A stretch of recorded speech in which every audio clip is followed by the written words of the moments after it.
What's up, everybody? I'll just get rid of this for a second as we do our intro. Aaron the dog here, and as always, I am here with Brandon of MMA Wagers for another LFA breakdown. These are my favorites. It's LFA 104, headlined by Aaron McKenzie, and is it Brandon Phillips? Is that his name? Yeah, we're going against each other here. Brandon Oh, versus yeah. Aaron.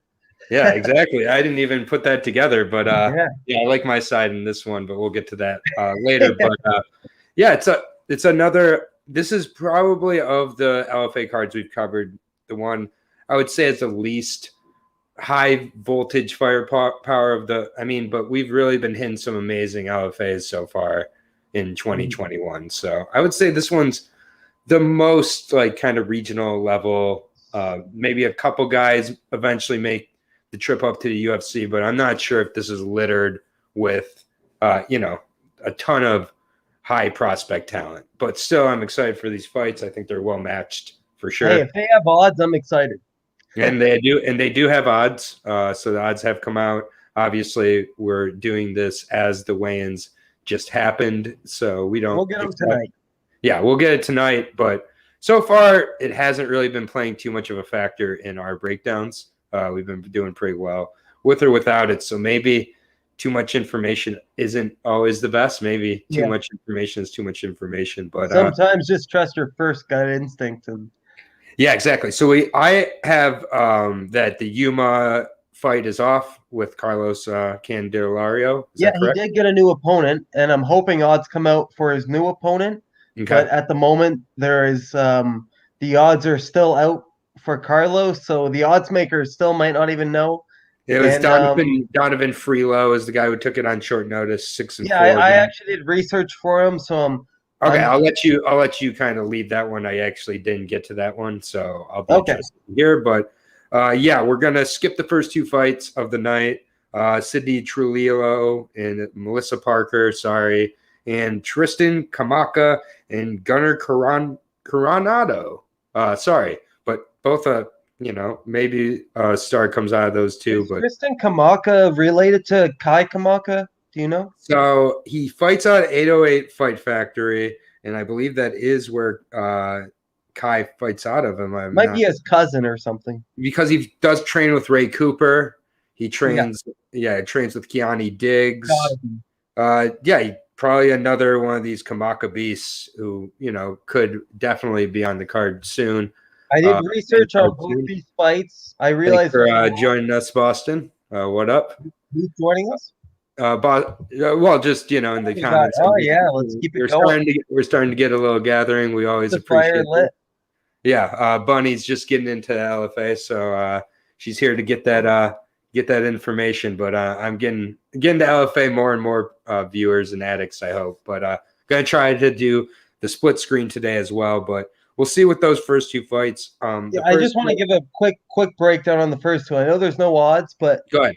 Kamaka really should get the job done. If there were odds, I would guess it would be a -800 favorite for Kamaka.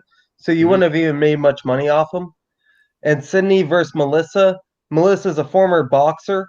Went 4-0 as a boxer. She's 34, but Sydney's the younger fighter. They're both making their MMA debuts. I think this would have been more of a pick'em in the odds. But I like the MMA fighter to get it done. She's got a head kick knockout. She's got an arm bar. And those are perfect finishing moves that boxers don't really train for head kick defense or armbar defense. So I'd go Sydney Trillo and Tristan Kamaka. Absolutely, yeah. Yeah. And I get it, Bunny. She's been into UFC for a while, but when you see these start to get into the LFA, it's you just got to kind of get over that initial hurdle of not being used to seeing. But these end up being, I think, often the highlights of the sports weekend if you just base it on pure matchups and actually what happens in the fights. Well, we saw CFFC like last week or 2 weeks, and that was the biggest headline of the entire MMA weekend. That guy lost his finger. Yeah. Yeah, we'll never forget. We'll never forget that. All right. But I'm ready to get into this main card if you are. Let's do it. We're the only people currently on YouTube, and as far as I know, who are doing full LFA breakdowns and also getting the results on top of it. So let's keep it going here. We are going to go. I'm going to try to do the split screen here. Yep. We'll see how it goes. Our first fight is at the 185 division. Oben Ikpuna making that quick turnaround after getting a little bit exposed against Hunter Colvin. Nothing, no one, no hate or anything on getting exposed against Colvin. But again, he's world class, and props to Obenois for getting right back in there. That's definitely impressive at 2-1. Roland Dunlap 1-0, and Roland, interestingly enough, he comes into this fight the favorite for one, as we can see, but we'll get into the odds in a minute. He's 1-0 as a pro. I did watch quite a bit of his amateur work on YouTube, so that was there, and he looked very good. His only loss as an amateur coming to Jamal Pogues, who we know from LFA and others. He was submitted by him. Besides that, however, he's been off since 2018, which I find a little bit troubling. He got a win there over a 4-17 guy. Obenois had his moments against Colvin, I'll say, before the end of the fight there.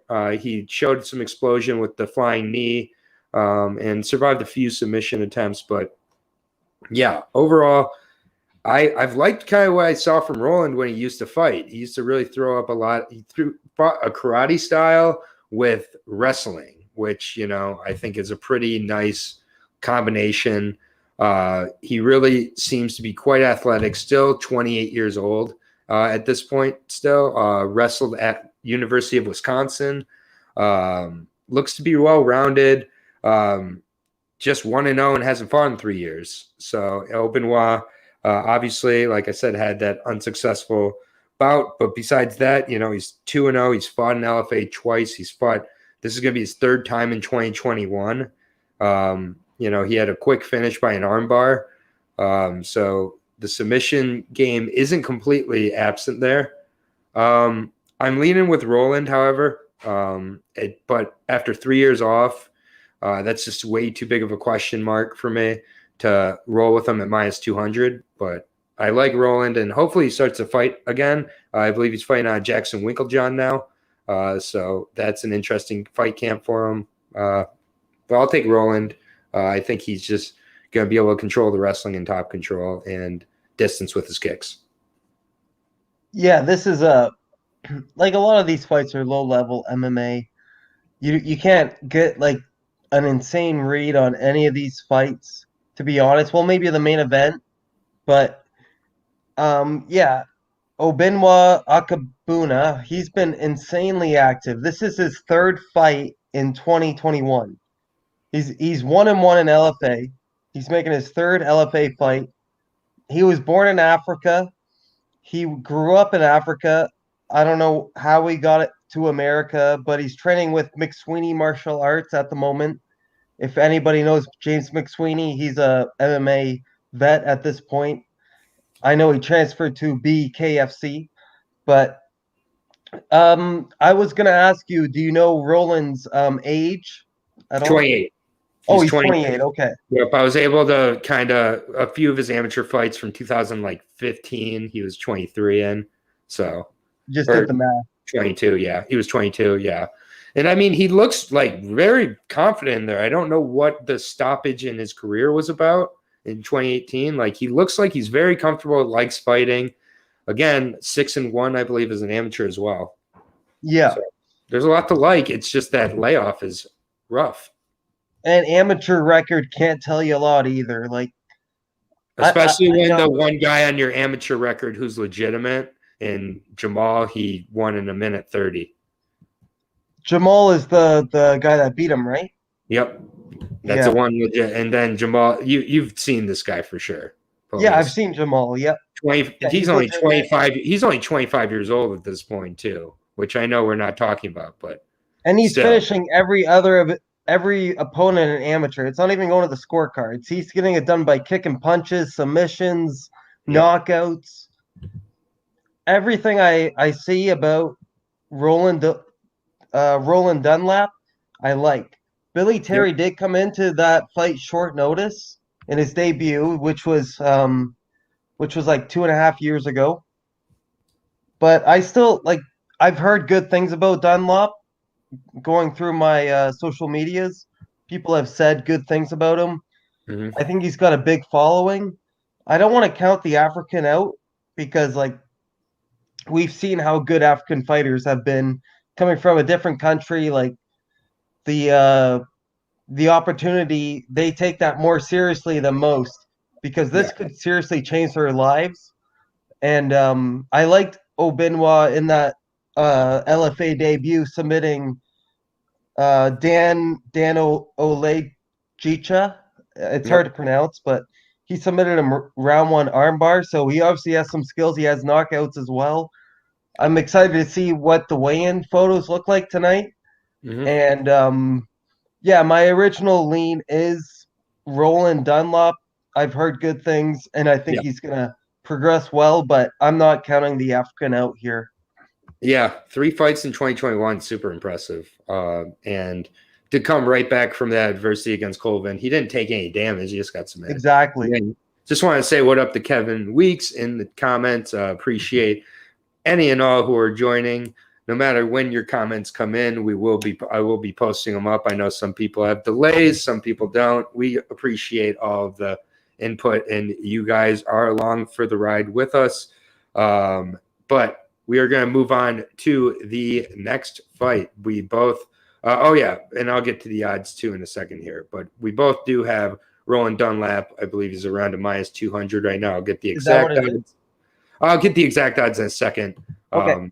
Next fight up is at heavyweight. We got Thomas Wait, you're not gonna Peterson. say the odds for that last fight? Yeah, I got it. I'm just pulling this up real quick, and then I'll grab the Okay. odds. Yeah, Thomas Dunlop, Peterson. I got minus 205 on my side. Yeah, and Thomas Peterson and Odo Pontine is our next fight. For this fight, I do have Openwa as a plus 165, minus 205 on my side as well. Looks like he's right around a minus 200. Next fight. It's more of a pass for me at the same time. It's like Yeah, 3 years off compared to a guy who's in a rhythm, who looks pretty athletically gifted himself in Obenwa. I agree. but if Obinwa looks significantly more physical, more intimidating, more ready than his counterpart in Roland, I might take a stab at Obinwa. Yeah, I think that's We'll see. totally fair. This next fight is, a good old fashioned heavyweight squash match. We got Thomas. I think what is his Thomas? We're gonna just Thomas Peterson. Sorry, I thought he had a nickname, but I guess he just goes by Thomas Peterson. Fighting out Spartan MMA, 3-0. It's his third fight in LFA. It's going to be. First 2 fights ended by knockout. His last fight ended by the first straight left that he hit his opponent right square in the chin and shoulder and put him out with a left. He knew right away too, which I always like to kind of see out of fighters when they're confident. Yeah, I think this one's pretty simple. Thomas Peterson so far has looked like a world beater amateur-wise and as a pro. He's finished every fight, most in the first round, one in the third round. Other than that, a couple of Americanas, a Kimura. His opponent, Odell Pantene, is 1-1. Big Tex is his nickname. Yeah, I mean, he's a Muay Thai fighter, lost by KO in his pro debut back in 2018. Took a boxing bout where he got a knockout, so props to him. But he hasn't fought MMA since 2018. Got a decision against an 0-2 guy. Has fought an 0-0 guy. I just think this is a body being brought in to get squashed by Thomas Peterson, who's going to be probably 5-0, 6-0 before he fights anybody of any sort of real test. in my opinion. Seems like they're bringing him along pretty slowly, and they like what they see. And I like what I see too. He looks good, looks the part, hits hard. Yeah, I think it's simple. Knocks him out. Thomas Peterson, yeah. I really like Thomas Peterson. Like, this was the one fight that really stood out to me where I was going to bet. Unfortunately, when we get to the odds, it's a little rough. It's impossible. But Odell, were you able to get his age at all or no? I honestly looked into a little bit of Odell tape that I could find and wasn't able to even get an age. So no, I just think this is sometimes you don't overcomplicate it. I There's get no these amateur background on Odell. He's got a variety of stand-up combat experience. He's got some Muay Thai bouts, a pro boxing bout. So, I mean, it's 2 low-level heavyweights, one of which probably has never been really hit in Thomas Peterson in his fights, at least that I've seen. So it's like he's a big guy who swings hard. He can knock him out, but the other guy also swings hard and seems to be better. It's just not. Yeah, we saw that in Joris Dan Ho and Jorgen De Castro this past weekend. Those heavyweights go in there. All they have to do is sling some leather. Mm-hmm. As soon as one of them hits, it's good night, or it's like a big fight-changing moment. Yep. So I like Thomas. I really do. Like, I was wishing his odds would be a little more respected. I don't know what the odds makers know of Odell, but they're making him seem like the bottom of the barrel here. He trains out of Strikings, which is Jose Johnson was on Contender Series. He lost to Ronnie Lawrence. Oh, Jose Johnson, the guy who's never seen a takedown in MMA before. That he's Jose Johnson. He's got an insane amateur record. Yeah, he was Anderson at minus 135 basically, and he was. I got Ronnie Lawrence at like plus 235. That was easy money that day. Yep. And Jonathan Patai, he also fought on Contender Series. He lost to, I can't remember who he lost to, but Jason Sumter, I believe, right? Yeah, second round knockout or first round knockout. He also trains with Jeff Neal. Actually, James Pickett. It was James Pickett. I'm sorry. Oh, James Pickett. Yes, they're basically the same guy. That's why I agreed right away. I'm like, hey, it seems correct. Yeah, James Pickett blitzed Jonathan Patai. Absolutely. I had Jonathan Patai as the underdog in that fight. But, yeah. It showed levels in that fight. I don't know what they're doing in Strikings as the camp, because even Jeff Neal looked really lackluster versus Stephen Thompson. Mm-hmm. And Jeff Neal trains from there too. And I'm really impressed with Thomas Peterson because I have my buddies over. I'm like, okay, everybody shut up. We got to watch this fight. He's going to finish him in round 1. And literally, it was like a minute in. He just starched him. I'm like, everybody was like, yo, you know what you're talking about. And that kind of gave me. Yeah, it was 19 seconds in his last fight. Yeah, it was what? 29 seconds? 19. Yeah. Yes. And they're like, holy shit. How did you know that? I'm like, I did my research, buddy. Yes. But Odell, I don't know much about Odell. I don't know much about Odell, and I'm going to pick the same prediction here. I'm high on Thomas, first round knockout. Let's go. Yeah. I think that's what it is.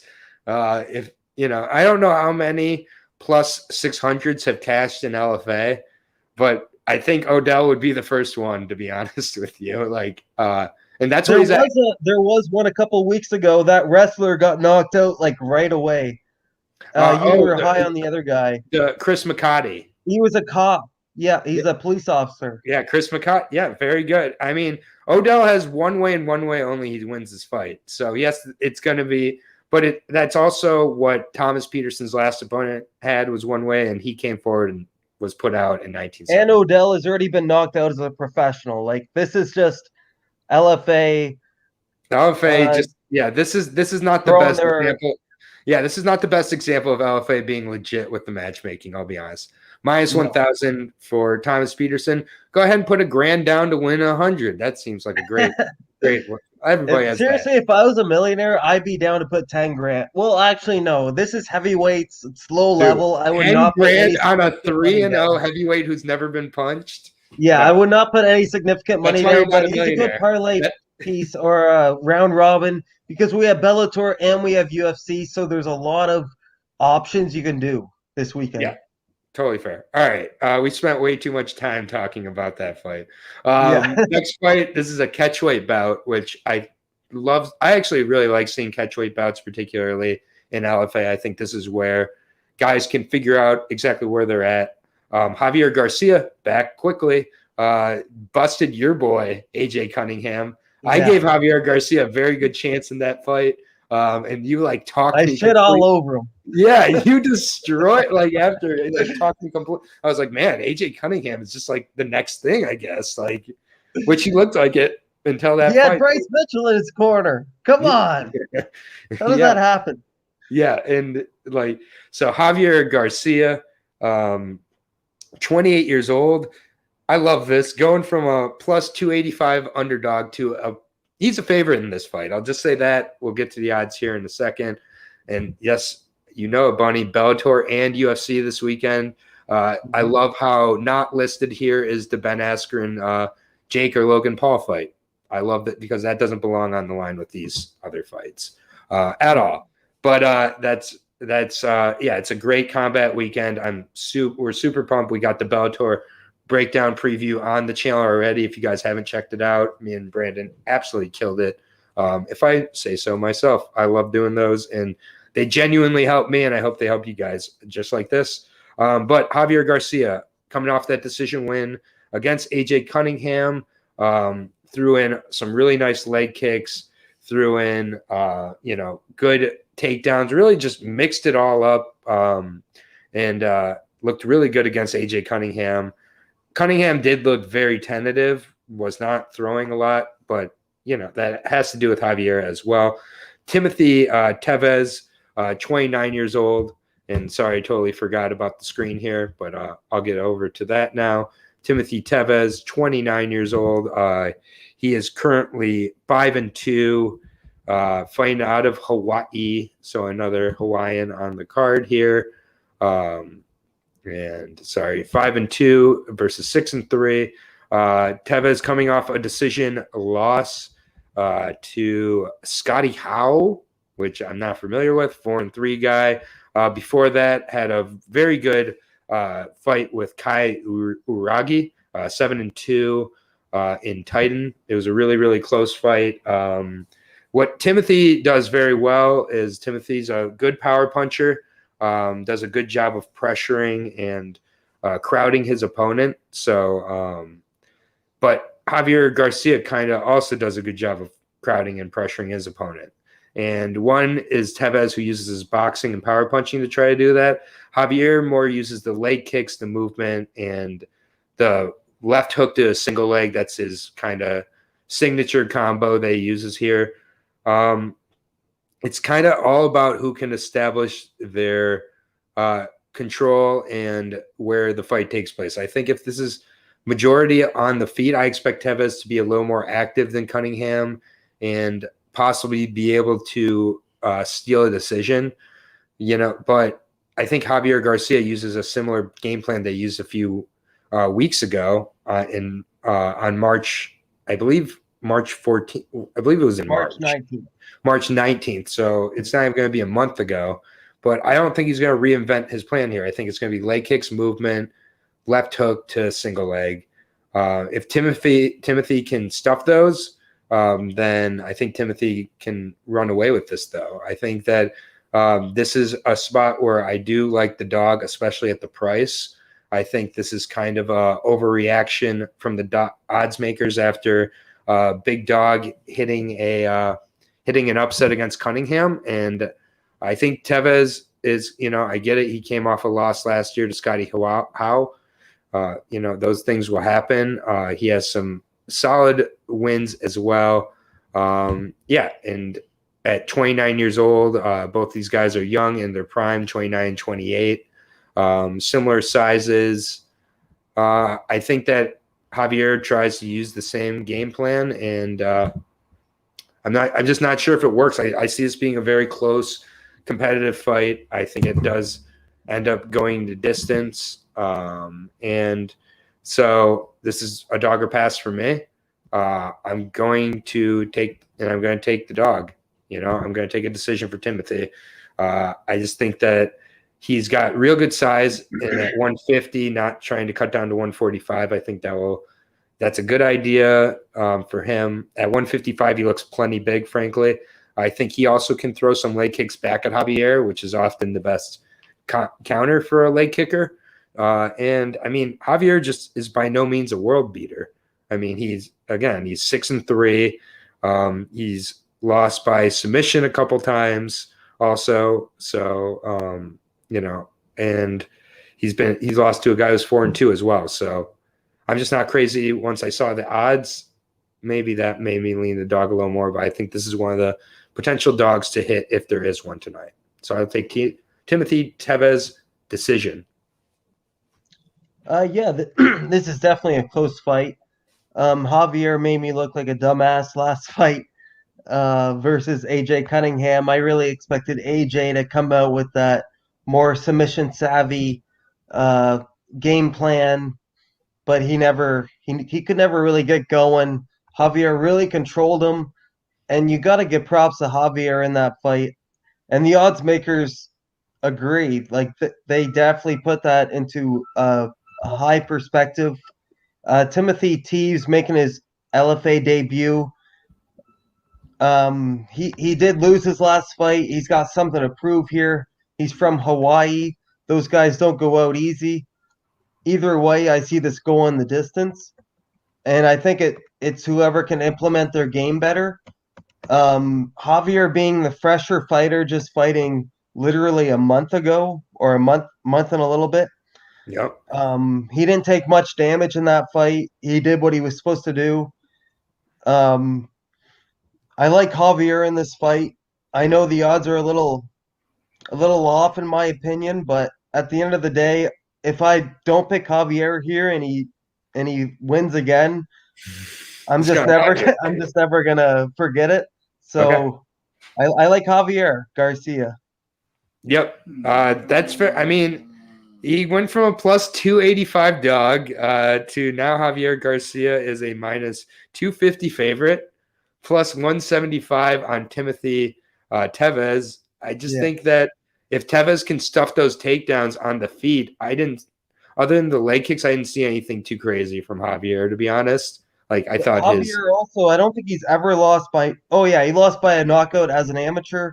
Like he has a loss to Gabriel Green, who's looked really good in the UFC. Right. I think he's got the better competition behind him. I think he's in a different spot in the careers. If you judge both them, I think Javier Garcia is in a better spot here. And honestly, he could lose. It could be a sketchy decision. Timothy loves getting into these split, controversial decisions. That's what I'm saying. Yeah, we'll see what happens. Yeah, and Javier's never fought on this quick of a turnaround also. That's something that's going to be interesting to see with both Openwa and Javier. He really didn't take much damage, though. No, he didn't. And he did put some damage on Cunningham's face with his box. A lot of damage, yeah. I completely take that back, actually. Javier. Confidence is key in this sport. Mm-hmm. Yeah, confidence, but also on the other side, desperation and a chance to take a lot of that momentum that Javier just kind of gathered here. So, yeah, it's just an interesting one. I'm not going to bet. Either way, I don't see Javier finishing it. If he's going to win, it's going to be a decision. Yeah, I'm not going to bet it heavy, but I'm just going to sprinkle a little bit on the plus 175 dog just for a little bit of a gamble. But this is just a little action. But this is one, again, that I don't, have a ton of confidence on. Really, these next two fights, the Chris Brown and Kelvin Rayford fight is our next fight. Yeah. It's at once. Go ahead. Oh, no, I was just agreeing. Oh, yeah, we got this fight next. Yeah. I thought you were saying, okay, yeah. Kelvin Rayford and Chris Brown. This is an interesting fight. Chris Brown always kind of brings it. Jackson Winklejohn. Kelvin Rayford, 35 years old, fighting out of Oklahoma Mixed Martial Arts Academy, or just Martial Arts Academy, I should say. Mm-hmm. Yeah, I don't know a whole lot about Rayford. I was able to see a few of his fights, and he looks okay. Looks like has kind of some decent wrestling. His stand up definitely seems to be where he's a little more comfortable. It says he got a submission in his last fight against a 1-6 guy in Clarence Brown. However, that submission, what up, Zach? Stooges, that will be soon a little bit of a brand change, but to be continued there. But Stooges is with love. But good to see Zach.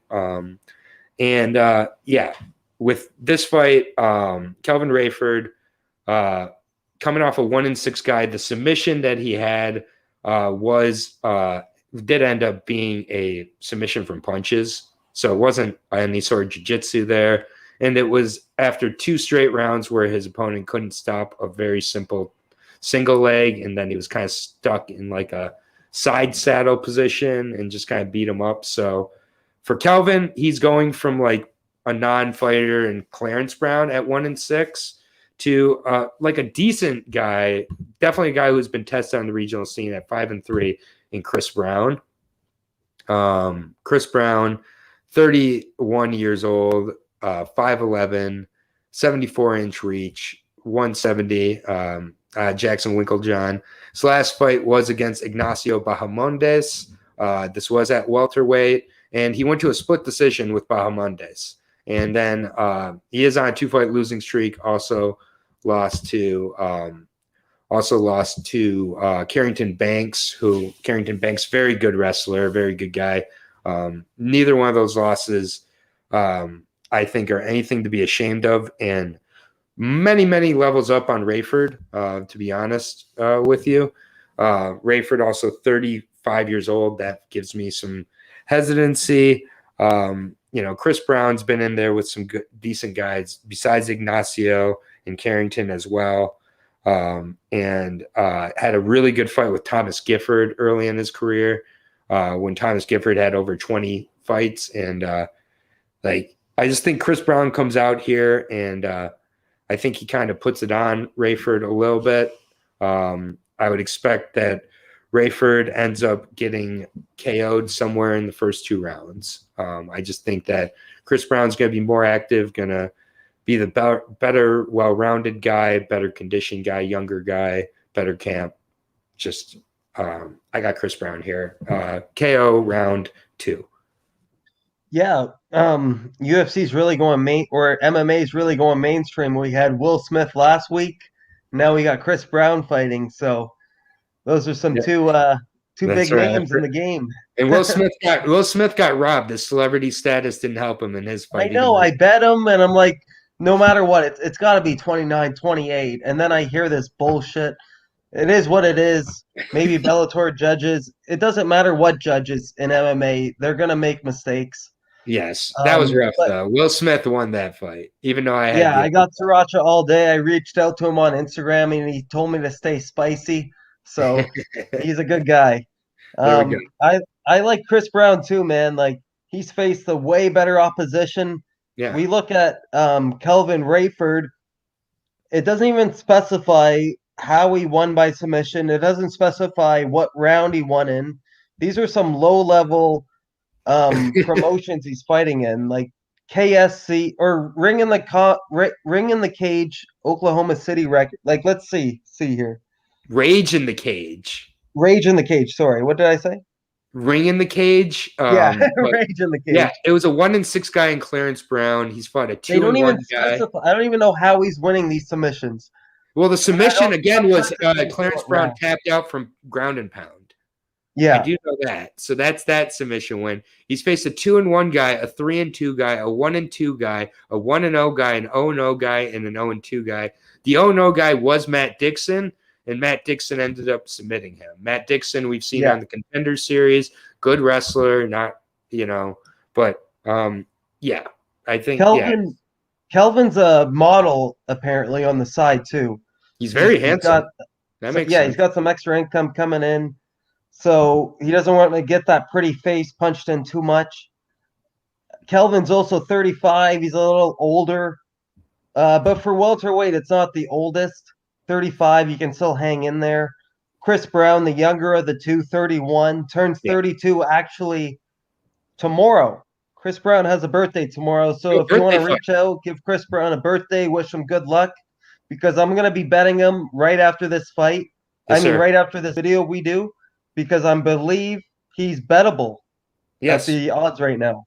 Yeah, so I'm seeing it on 5 dimes minus 175, everywhere else minus 200 for Chris Brown. Oh, So yeah, a little late on there. yeah. But I still think he's parlayable with I think a couple early. Thomas Peterson. Yep. That will make it like minus 199. Yeah, he'll knock off 5 cents. That'll make Yeah, much of a difference. Peterson, I'm not putting in anything. It's just because losing that is not how I want to go. Literally, you're better off just betting him straight. But yeah, we're back on the agreement train here after our tenuous disagreement on Tevez and Javier. We're back with Chris Brown, minus 200, a little steep, but also we can make some magic happen, I think, with a parlay, 1 or 2 guys in the parlay. There's with Bellator and UFC this weekend as well, we have plenty of options. Yeah, absolutely. Yeah, and this is where you can really put some 6-piece parlays together that are pretty reliable. Next fight here is I'll be right back, okay, Aaron? Yeah, next fight here. My dog's gonna co-host. Yeah. Next fight here, I'm pretty excited about. It's at 185 between Julian LeBlanc out of Canada. So we'll definitely have Brandon speak on him more. Taking on Joel Bauman. This is a very good fight at 185. I've liked how both these guys have been looking coming into this fight. I will start with Mr. Bauman. Julian Bauman, only 3-0, 29 years old, another Jackson Winklejohn product. So we have a few guys from Jackson Winklejohn fighting on this card. Bauman's a really physically impressive guy, 6'2", 78.5-inch reach. Love to see those numbers out of a 185er. He is 3-1 coming off a loss. Hasn't fought since July of 2019. Had a fight with Taylor Johnson that ended up that he had to withdraw from in Bellator. And then Bellator just, I guess, decided not to have him back. So now he's in LFA, taking on Julian LeBlanc. 3-0 before that, had a head kick knockout. Bobby Downs, not a bad guy. Faced really decent competition, both as an amateur and pro. I know we don't know as amateur how good these guys are, but 3-1, 4-0, 3-1, 3-0, 4-0, 4-0, all wins for him. A few knockouts. Then came in to his pro career, took on a 3-1 guy in his LFA. This is going to be his 4th fight in LFA, actually, interestingly enough. Took on a 3-1 guy in his LFA debut, won a decision. Took on a 3-0 guy, won a decision. Then took on a 4-1 guy in Bobby Downs and got a knockout early in round 1. So Bauman, definitely I've liked what I've seen out of him.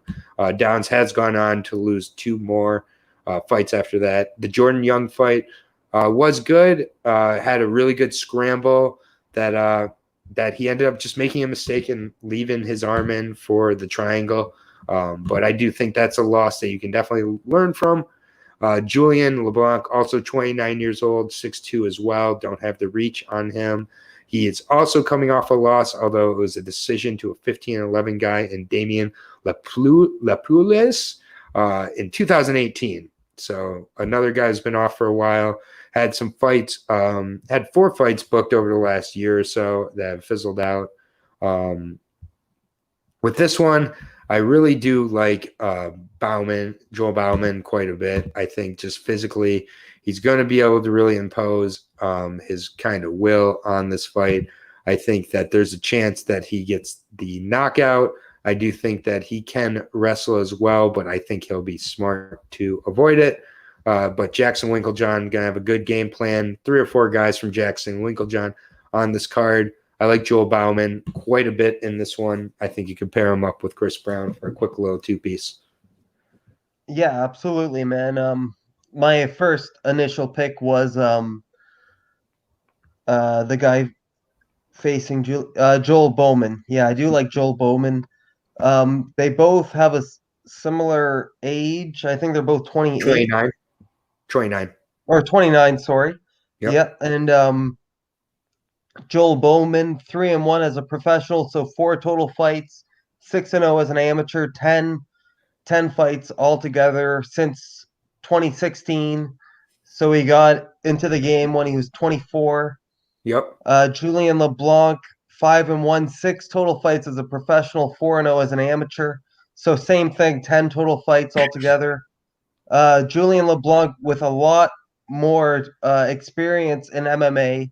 He started in 2011 as an amateur, so he's got 10 years in the game. He's been doing this since 19.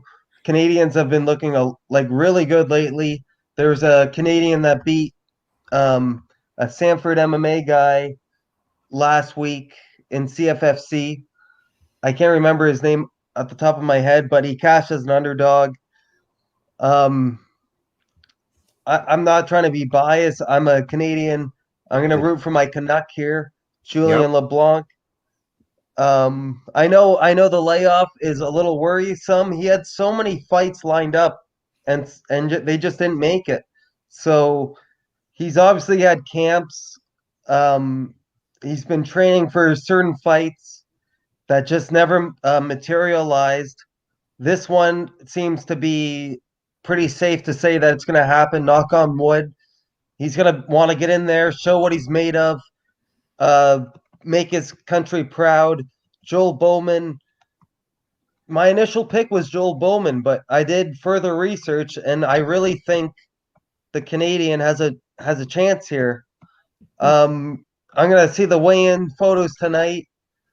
I know losing to Jordan Young is no There's like nothing to it's hang not your the head worst at thing in the about world. that. And he had a really nice sweep in that fight where he got on top of Jordan Young and just kept his arms a little bit too stationary. And I mean, a triangle is one of those submissions you get caught in early in your career. And then as you learn from Yeah, it, it tends to not be something as you get more advanced into your career that you get caught in. So it's he an really, easy thing to learn. and this was before Jordan Young got defeated by Julius Anglicus. So you had undefeated. There's just a lot of Yeah, different. So you're leaning with the patinawed kung fu gym fighter and Julian LeBlanc. I'm not entirely confident. I'm looking through Joel Bowman's records. Look at And those like in his guys. amateur career, he's beaten so many undefeated amateur, a 4-0 amateur, a 3-0, a 4-0, and 4-0. So these are fighters that are going in there fully prepared. I'm not His losing debut my was against a amateur 3-1 undefeated guy. amateur record. His Pardon? debut was against a 3-1 guy. His pro Yeah, debut. exactly. And then Like, 3-0, he's 4-1. fought in LFA 3 times already. He's got familiarity with the organization. They obviously liked him enough to have him back. He was supposed to be with Bellator still. And they were pairing him up with Taylor Johnson, which was going to be another tough fight. So Joel Bauman doesn't say no to anybody. And Yeah. I think he blows Julian out of the water. Yeah, he's got so many different options to win too. He's got knockout, submissions, decisions. He's going Yeah, to have he a probably reach does win. advantage. I'm being a little biased here. I'm gonna look at the weigh-ins tonight, see how Yeah. they match up physically. I But know at Joel the will end of the come into day, this Joel fight should get this physically done by prepared. decision. Yeah, I like Joel, and I like him inside the distance. Minus Yeah. 250 favorite for Joel. Losing to Damian Lapalus isn't the worst thing in the world, a UFC vet. He's a Mhm. good kickboxer, French kickboxer. Yeah. You're thinking of Taylor Lapalus. That's a different one. Or Damian must be his brother, maybe. Yeah, Taylor was the one, and he fought, I believe, at like bantamweight or featherweight. He was a smaller guy. He wasn't a Yeah. 170. Yeah, But Damian never made it to the UFC. yeah, I would pair up Bauman with Chris Brown just because I really like both guys, and I think they both have a good chance. And one more guy who I'll mention very soon here. Coming up, So, yeah. yeah, I'm sure we've got to be on the same page there. But next fight here, we've got a fight that I'm gonna really let you take the reins on because I did not research Donovan Freelo. Yuma Horauchi is taking this fight on short notice. The bantamweight out of Japan, 23 years old, taking on a 36-year-old who's lost 4 of his last 5 fights, fighting out one fight team, Tang Tang fight team for Yuma. Tell me about this matchup, and is there any reason to think that Yuma doesn't come in here and get back on the winning track? Yeah, well, Donovan Frello is actually older in his career. He's 36. He started back in 2014, so he got into the MMA game a little late. But he's only lost to the legitimate competition. Magomed Bubalatov, who's a undefeated fighter, I believe, or 18-2. He lost to Bekbulat Magomedov. Like, these Russian cats are like, if you lose to them, I'm not discrediting you too much. 20-4 this guy was. And then he lost a split decision on the Contender Series to Ricky Simone, who we've seen Ricky Simone just making a name for himself in the UFC right now. So if that fight went the other way, Donovan could have easily been in Ricky Simone's shoes right now. But I don't like Donovan's age here, 36 against a 23-year-old. Oh, this is at flyweight. Sorry, yeah, exactly. Flyweight. I said bantamweight. My bad. Yeah, these 125ers, you don't see many 36-year-olds really flourishing. We just saw Joseph Benavidez reach that 35, 36-year-old age threshold, and he hasn't looked the best. Turned into a pumpkin. He's really slow. Yeah, yeah. We could say a pumpkin, a jack-o'-lantern, and I got Yuma for sure. I don't know if they're going to come out with odds for this fight. Donovan's coming in short notice. At the same time, Donovan's only lost to the best competition you could think of, and he's also fought in the better promotions. But Yuma's 0-1 in LFA. He's going to want to rebound from that last fight. That was January 31st, 2020. So a year and like 3 months ago. It was a split. Yeah. It was a split as well. If I'm telling you Yuma's a minus 500 favorite, are you putting anything on? If they do come out with odds. Yeah. Are you putting anything on Freelo, or is this just kind of a... Well, Yuma was the plus 140 underdog versus Carlos. So... Yeah, but you would think that he's probably going to be a pretty heavy favorite coming in on the short notice guy, 6-4, 2-fight losing streak for both. Yeah, because Yuma has shown he can win by decision as well. So even if it gets into the late rounds, he should be able to steal some rounds at that point. I know it's only a 3-round fight, but every loss Donovan has is by decision. I think you should go Yuma by decision is my official pick. Yeah, I like that as well. That is still the co-main event as of now. So Yuma, they seem to really like him. They want to definitely advertise him. Sorry, Yuma actually has more MMA experience than Donovan, who's 36, which is pretty crazy. Yuma's only 23. Yeah, and now we are to the main event of the evening. This is out of Oklahoma, and we've got an Oklahoma product and Aaron McKenzie fighting here, taking on another Oklahoma guy in Brandon Phillips. So both guys are fighting out of Oklahoma. Brandon Phillips fighting out of American Top Team OKC, while Aaron McKenzie trains out of Rafael Lovato's gym, also trains out of the War Room. Brandon Phillips, I'll start with 8-3, has fought in Bellator a few times, 31 years old, 5'5", has had some weight issues in his career. He had a featherweight fight against Bryce Mitchell back in the day that he missed weight by 6 pounds for. He's been kickboxing the last few years at 155, however, and comes into this fight against Aaron McKenzie back at 155. Hasn't fought in MMA since 2018. Again, did have a win there. Brandon Phillips, he likes to stand and trade, likes to keep it on the feet, seems to have trouble keeping it from getting to the ground against guys who want to get it to the ground, guys who pressure, guys who wrestle.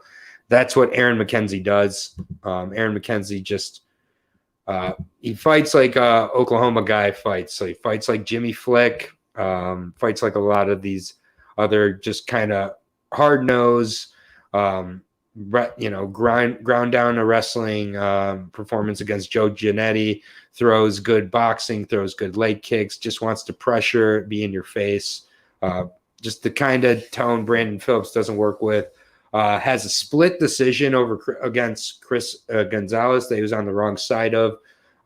Staying really active as well in 2020. Had 3 fights in 2020, which you like to see. 2 finish it, or 1 finish with LFA and 1 decision. I just think that this is a terrible matchup for Brandon Phillips. Just the kind of guy Brandon Phillips loses to most of the time, a guy who likes to pressure, push against the cage, and get the takedowns. I think it's rinse and repeat until Brandon Phillips, I think kind of wilts at some point. And I think that McKenzie, either gets a pretty dominant decision or is able to get a submission finish perhaps on the ground. But either way, I think McKenzie rules. Yeah, unfortunately, I got to pick Aaron here. I want to back my boy Aaron beats Brandon. Of course, this has to happen, but I can't deny Aaron at this point. Like, I'm so high on this guy. He's a grinder. We saw Dan Moret just beat Goatee Yamamuchi, which was kind of a robbery, but those grinders get it done, man. And Aaron McKenzie is the definition of that. He doesn't even have. He has 1 first-round finish. The 7 out of his 9 wins have come in round 2. So even if he loses round 1, he's coming out in round 2, and he's going to finish you regardless. Yeah. So I love Aaron McKenzie. He beat Joe Giannotti, a former UFC fighter. He lost to Chris Gonzalez, who we just saw beat the bricks off of Roger Huerta in Bellator. Chris Gonzalez might be the new big name in MMA. Literally, I can see him going a long way. And Aaron McKenzie had a 30-27 scorecard on that fight. Mm-hmm. It was that, sorry, he had a 29-28. The other were 30-27.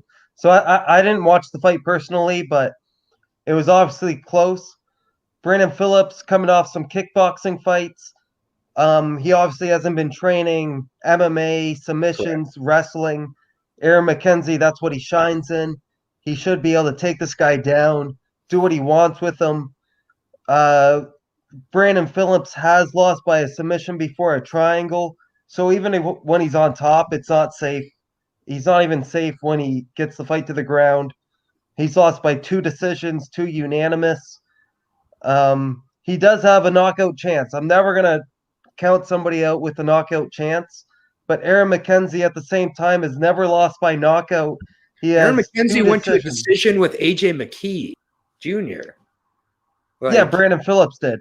He actually stole a round off AJ McKee in that fight. It was 29-28. Exactly. Yeah. So, but at the same time, AJ McKee is really young. Mm-hmm. He's green. He's still kind of green, moderately. They obviously brought Brandon Phillips in for an easy W over to get AJ McKee more wins, and it kind of backfired on them in a way because Brandon Phillips almost spoiled the party. And he was a plus 850 underdog in that fight. So he did steal a round off AJ McKee, but I just think Aaron McKenzie is the real deal. I see him going a long way. He's 2-0 in LFA. He's 32, so his time is now. He's got to make a name for himself now. So I got him winning by a decision or possibly a submission. I think he's going to get a finish and call for a Contender Series bout. And that'd be a good plan. Yeah, I think that's kind of what the plan is here. I really like pairing up McKenzie with Chris Brown. and Joel Bauman. I think the three of them, that's steady as she goes. If you want to add Peterson in too, God bless you. I gotta add Peterson into something. I'm so high on that guy. You gotta make some money off him, even if it's like a couple bucks, like a round robin, or I don't know. But that will do it for the. So we don't have any underdogs really on this. Oh, Benoit might be the best underdog pick. But either way, that's I have Tevez. I have Tevez as my underdog pick. Okay, yeah. You're picking against Javier. Yeah, I'm going against Javier. I'm going against the 500-point swing and taking my shot on the plus 175 dog. In Tevez, I think Benoit is another dog worthy of possibly taking a shot at. Other than that, Chris Brown might be the most confident pick. Chris Brown, and I mean honestly, Chris Brown and Joel Bauman, I'm very confident. Aaron McKenzie. Yeah, Aaron McKenzie would be my most confident pick on the card. Yeah. Which, by the way, I think I forgot to mention, but the odds, Aaron McKenzie is a minus 350 favorite. You can get him at minus 325 other places, and it's not going to get – I mean, I just think this is a matchup on a very different level, but like when we looked at Marvin Vettori and Kevin Holland, where it's just like if Marvin Vettori fights the way he's supposed to, Kevin Holland can't win this fight. Just it's a matchup and Marvin Vettori went on to break the all-time takedown record for the division. So 11. This is one where I think McKenzie, if he does go to decision, could take him down over and over again. I'd be really surprised if McKenzie lost. I'd also be surprised if Bauman or Brown lost. Therefore, that's my parlay of the night that I like. My dog of the night is Tevez. Your dog of the night is Benoit. Yep. Oh, Akanaba. Yeah. But Aaron McKenzie, and I'm gonna just put a quick play out there for the UFC. Tony Gravely, I'm really high on. Another Aaron matchup. McKenzie versus and Tony Gravely as a parlay is pretty. Aren't they both minus 350? I think they're both minus 350. So if you parlay them, it might be minus 150. I don't know. Something like that. Minus 150 where it's two guys where the matchup is so in their favor. It's like Anthony Burkcheck. I don't know what he's done at this point. He's shot. I mean, I don't know if he ever wasn't. He was never really. You're probably gonna be talking to Pooh Bear tomorrow. Talking to him tonight in 3.5 hours. So. You're doing UFC tonight. Yeah, UFC is every Thursday night at 8 p.m. Eastern Standard Time. Thanks for the plug there. So me and Brian Pooh Bear Battle will be back to break down the UFC card tonight, headlined by my favorite fighter, Bobby Knuckles, Robert Whitaker, taking on Kelvin Gastelum, a guy. Another great parlay piece. I'll throw it out there. Yeah, I like him too. Join step up from Ian Heinisch. Yeah, absolutely.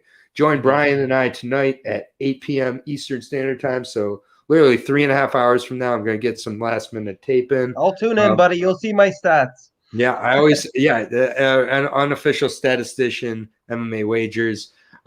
Thank you to everybody who tuned in. Kevin, everybody else in the comments. Bunny, I know you're comments. Yeah, Bunny representing the Twitch stream, gang. And Zach, thanks for tuning in and, of course, giving us our platform to be able to do this on. But for Brandon of MMA Wagers, for Aaron the Dog, find me at Aaron Jay Brooks on Twitter if you want further takes and everything. I'll see you in 3.5 hours for the UFC breakdown with Brian Pooh Bear Battle. We are out for now.